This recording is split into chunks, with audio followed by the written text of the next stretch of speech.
Good morning, नमस्कार। आप देख रहे हैं द न्यूज पोस्ट और मैं हूं आपके साथ सुहाना। वक्त हो चला है झारखंड की बड़ी और महत्वपूर्ण खबरों से तेजी से अपडेट करने का। लेकिन इससे पहले अगर आपने द न्यूज पोस्ट को सब्सक्राइब नहीं किया है तो सबसे पहले इस चैनल को सब्सक्राइब करें और बेल आइकन पर क्लिक करें ताकि आपको मिलती रहे बड़ी खबरें सबसे पहले। तो चलिए बिना देरी किए शुरू करते हैं आज के मुख्य समाचार से। झारखंड सरकार ने 16वें वित्त आयोग की झारखंड सरकार के साथ रांची में होटल रेडिसन में बैठक हुई। आयोग की यह बैठक डॉक्टर अरविंद पनगड़िया की अगुवाई में की गई है। झारखंड सरकार ने 16वें वित्त आयोग के समक्ष केंद्रीय कर संग्रह से प्राप्त राशि में राज्यों के लिए 41% की जगह 50% हिस्सेदारी की मांग की है। अधिकारियों के साथ मैराथन बैठक में वित्त मंत्री ने राधाकृष्ण किशोर ने कहा कि 15वें वित्त आयोग की अनुशंसा पर केंद्र के शुद्ध कर संग्रह का 41% राज्यों को दिया जा रहा है। उनकी मांग है कि राज्यों को दी जाने वाली राज्यांश 41% से बढ़ाकर 55% की जाए। वित्त आयोग ने जीएसटी को लेकर जो प्रपोजल झारखंड सरकार ने दिया उसकी भी तारीफ की और आगे इस पर ध्यान देने की बात कही। इधर 16वें वित्त आयोग के अध्यक्ष ने इसके साथ ही साफ कहा है कि नगर निकाय चुनाव नहीं होने के कारण 15वें वित्त आयोग के तहत अनुदान की लंबित राशि इस वर्ष चुनाव होने पर राज्य को मिल जाएगी। इस वर्ष चुनाव नहीं होने पर यह नहीं मिल पाएगी।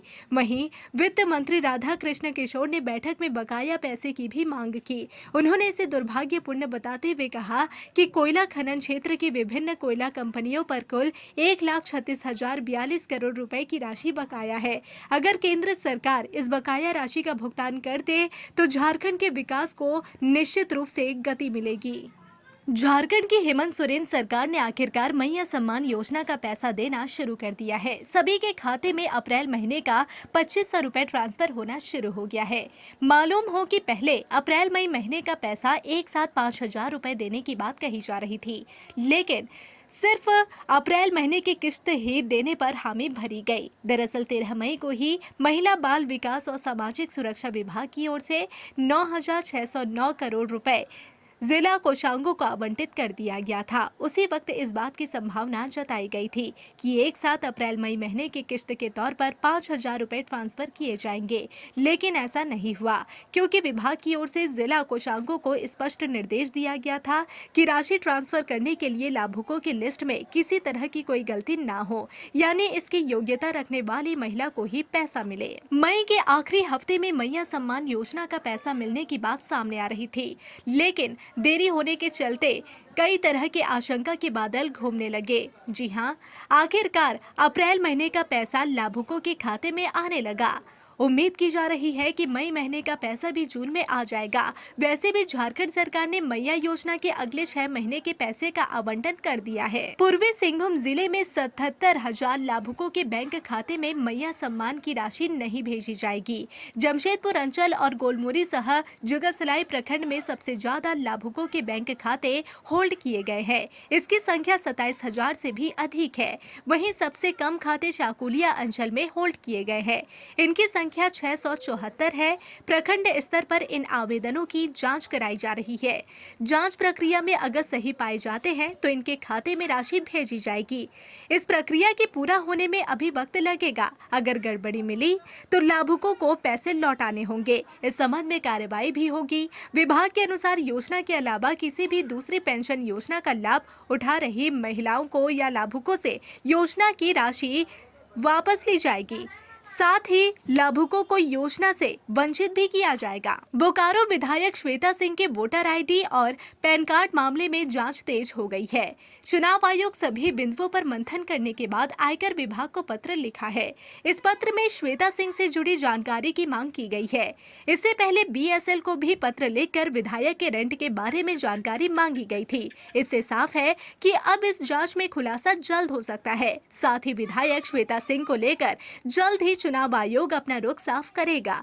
दरअसल चुनाव आयोग के पास भाजपा के पूर्व विधायक बिरंची नारायण ने एक ज्ञापन सौंपा था, जिसमें बताया गया कि बोकारो विधायक श्वेता सिंह ने 3 गलत जानकारी अपने शपथ पत्र में दायर किया है। सबसे पहले यह छुपाया गया है कि उन्होंने बीएसएल के द्वारा किराए पर लिए गए घर का रेंट नहीं दिया है। लंबा चौड़ा बकाया के हिसाब है। इसके अलावा श्वेता सिंह के पास 2 पैन कार्ड है, साथ ही 4 वोटर आईडी कार्ड भी है, जिसमें एक बिहार का भी शामिल है। अब इस मामले की शिकायत के बाद चुनाव आयोग ने जांच शुरू किया।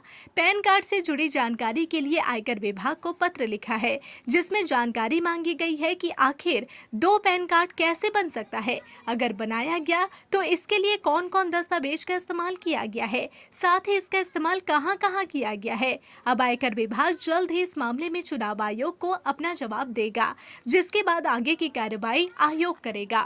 झारखंड की राजनीतिक गलियारों में एक नया बवाल मच गया है। ये बवाल झारखंड सरकार के जल संसाधन एवं अल्पसंख्यक कल्याण मंत्री हफीजुल हसन की पीएचडी की डिग्री को लेकर उठ गया है। दरअसल मंत्री हफीजुल हसन के फर्जी डिग्री व संदिग्ध अंतर्राष्ट्रीय संबंधों की जांच अब सीबीआई करेगी। बता दें कि इस मामले को लेकर नेता प्रतिपक्ष बाबूलाल मरांडी द्वारा भेजे गए आरोप पत्र पर राष्ट्रीय जांच एजेंसी एनआईए की डीआईजी जया रॉय ने संज्ञान लेते हुए सीबीआई निदेशक को पत्र भेजकर मामले में आवश्यक कार्रवाई की अनुशंसा की है। नेता प्रतिपक्ष बाबूलाल मरांडी ने 3 मई को एनआईए को पत्र भेजकर मंत्री की पीएचडी डिग्री को फर्जी बताया था। उन्होंने आरोप लगाया था कि मंत्री ने आधुनिक समाज में समाज कल्याण एवं राजनीति विषय पर पीएचडी का दावा किया है, जो भारत वर्चुअल ओपन यूनिवर्सिटी से प्राप्त बताई गई है, जिसे ना तो यूजीसी और ना ही भारत सरकार से मान्यता प्राप्त है। झारखंड की राजनीति में इन दिनों पेसा कानून को लेकर आंदोलन पूरी तरह से जोर पकड़ा हुआ है। दरअसल भाजपा नेता झारखंड के पूर्व मुख्यमंत्री सह उड़ीसा के पूर्व राज्यपाल रघुवर दास इन दिनों पेसा कानून को लेकर सरकार को पूरी तरह से घेरने में लगे हैं। इसी क्रम में गुमला पहुंचे रघुवर दास जी ने एक प्रेस वार्ता करके वर्तमान के हेमंत सोरेन सरकार की मंशा पर सवाल खड़ा करते हुए कहा कि वर्तमान की सरकार भले ही आदिवासियों का हितैषी होने का दावा करती है, लेकिन यह सरकार पूरी तरह से आदिवासी विरोधी है। यही कारण है कि पेसा कानून को लागू होने में यह सरकार पूरी तरह से आनाकानी करती हुई नजर आ रही है। उन्होंने कहा कि पेसा कानून के लागू होने से केंद्र सरकार द्वारा 15वें वित्त से मिलने वाले इस क्षेत्र को विकास की राशि पूरी तरह से बाधित हो जाएगी। उन्होंने बताया कि सरकार में शामिल मंत्री और विधायक ही पेशा कानून को लागू करने में बाधा पहुंचा रहे हैं। ऐसे में मुख्यमंत्री को इसे गंभीरता से लेते हुए पेशा कानून को लागू करने की दिशा में पहल करनी चाहिए। जमशेदपुर पश्चिम विधायक सरयू राय ने भारतीय जनता पार्टी के कई कार्यकर्ताओं को अपने जेडीयू पार्टी में शामिल किया, जिसके बाद जमशेदपुर में भारतीय जनता पार्टी और जेडीयू के बीच घमासान छिड़ गया है। वहीं इस विवाद में कांग्रेस आग में घी डाल रही है। झारखंड के विधानसभा चुनाव में जमशेदपुर पश्चिम से जेडीयू और भाजपा गठबंधन पर चुनाव लड़ी थी और नारा था सिलेंडर ही कमल है और कमल ही सिलेंडर है। इसके बाद सरयू राय कांग्रेस के बन्ना गुप्ता को हराकर जमशेदपुर पश्चिम से विधायक बने थे। वहीं कुछ दिनों से दोनों पार्टियों के बीच लगातार मतभेद बढ़ता ही जा रहा है। वहीं विवाद तब और बढ़ गया जब भाजपा के कई कार्यकर्ताओं ने जेडीयू का दामन थाम लिया, जिसके बाद भाजपा के नेता कार्यकर्ताओं में जेडीयू के खिलाफ आक्रोश देखने को मिला। भारतीय जनता पार्टी के जिला अध्यक्ष सुधांशु ओझा ने कहा कि जमशेदपुर पश्चिम हमारी सीट थी। पार्टी के निर्देश के बाद जेडीयू से गठबंधन कर हमारा हर एक कार्यकर्ता और नेता उनके प्रत्याशी को जीत दिलाने के लिए कड़ी मेहनत की थी। जमशेदपुर पश्चिम से जेडीयू के विधायक सरयू राय बने। सरयू राय पहले भी भारतीय जनता पार्टी से इसी सीट से विधायक रह चुके हैं। झारखंड में सरकार की ओर से हर पंचायत में मत्स्य पालन के लिए मॉडल तालाब का निर्माण किया जाएगा। प्रदेश के सभी डैम में केज कल्चर पद्धति के जरिए मत्स्य पालन होगा। विभाग का उद्देश्य नीली क्रांति की दौड़ में आंध्र प्रदेश से भी आगे निकलना है।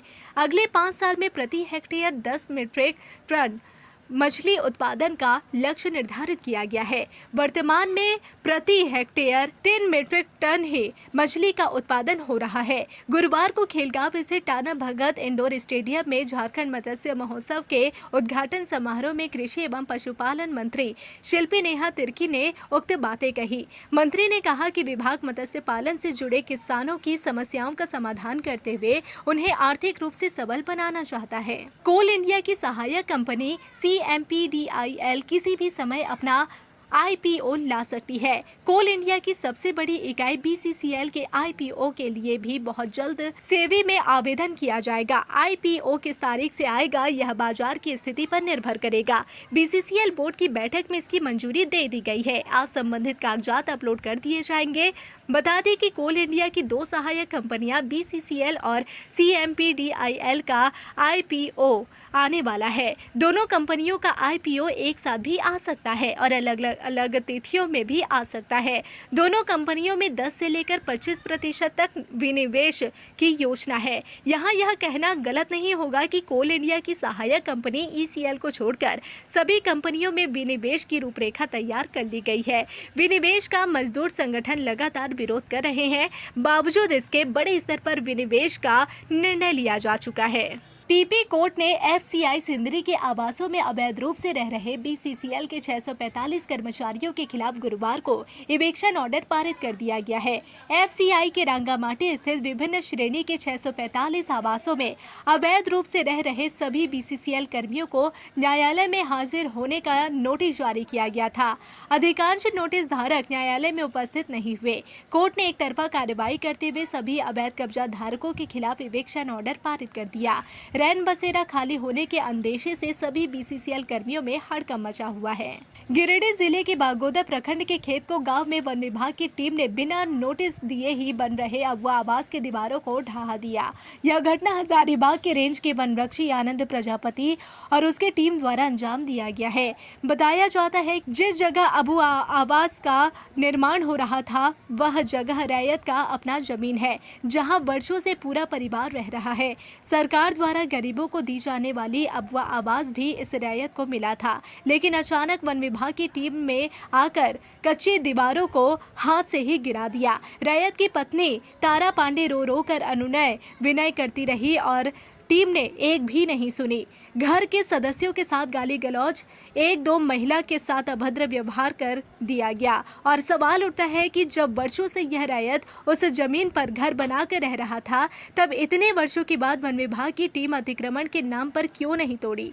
तोड़ना ही था तो अतिक्रमण के नाम पर वन विभाग की टीम में उसे आसपास के जमीन पर बने घर पर या उसे इलाके में बसे रैयतों को अतिक्रमण का नोटिस देकर पूर्व से क्यों नहीं खाली करवाया। जमशेदपुर में कोरोना का एक संदिग्ध मरीज मिलने से हड़कंप मच गया। स्वास्थ्य विभाग को इसकी जानकारी मिलते ही उसका नमूना लेकर जांच के लिए MGM मेडिकल कॉलेज भेजा गया है। रिपोर्ट 48 घंटे के अंदर आने की संभावना है। कदमा निवासी 44 वर्षीय महिला 25 मई को बेंगलुरु से आई थी। इसके बाद उसे बुखार के साथ सर्दी, खांसी और उल्टी हो रही थी। बढ़ती परेशानी को देखते हुए महिला को सोनारे स्थित एक अस्पताल में ले जाया गया।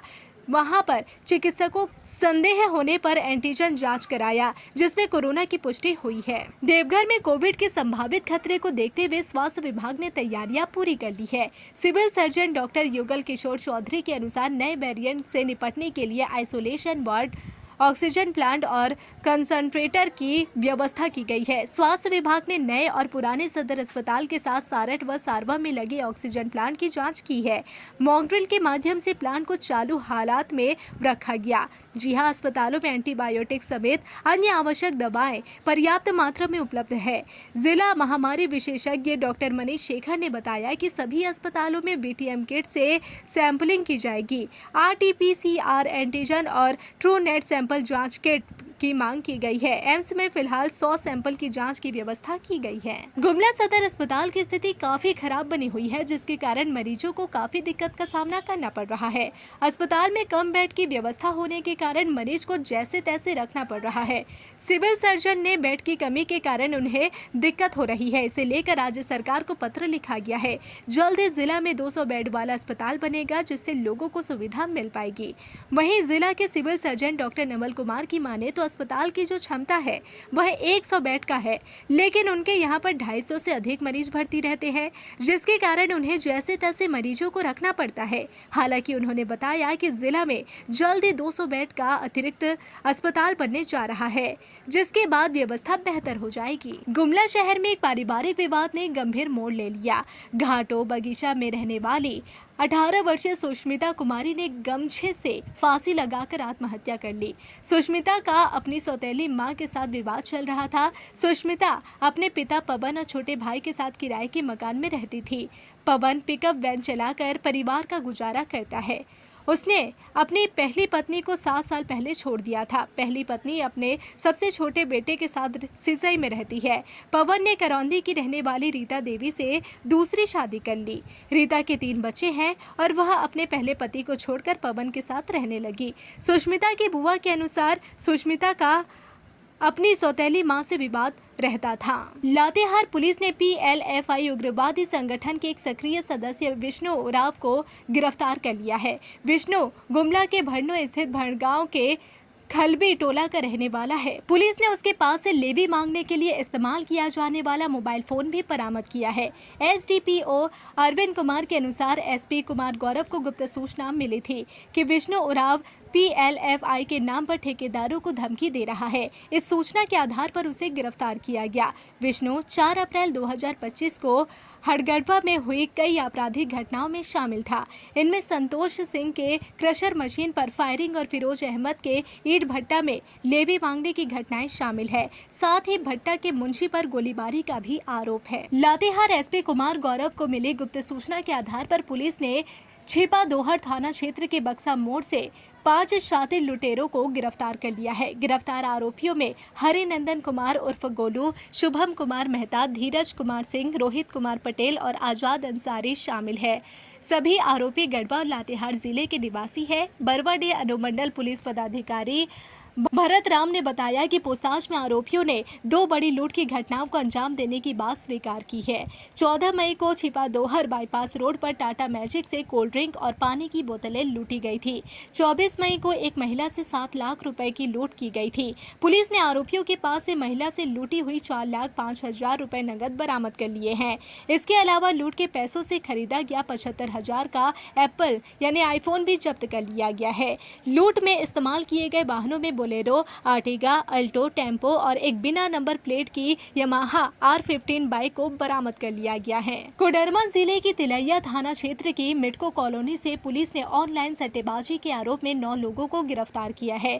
पुलिस को गुप्त सूचना मिली थी कि मिटको कॉलोनी के एक मकान में कुछ लोग सट्टे का खेल संचालित कर रहे हैं।